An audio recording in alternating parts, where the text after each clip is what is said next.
aș vrea să vorbesc cu ei și să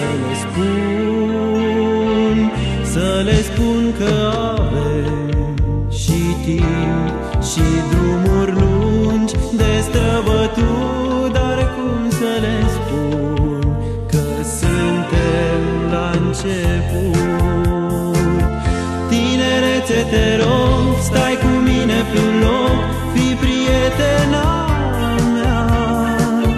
Fă-mi cuvintele întregi și de vis să mă legi cu o rază de stea.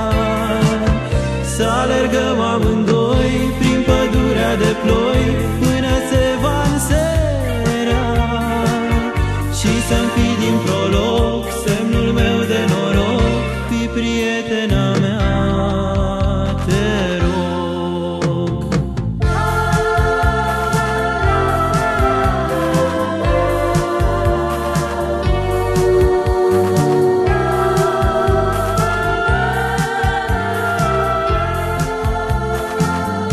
Anii mei de întrebări i-aduc și număr iar, în gând ei sunt tot ce-am adunat pe acest pământ. Ce pământ minunat și cu nemăsurat îl vom iubi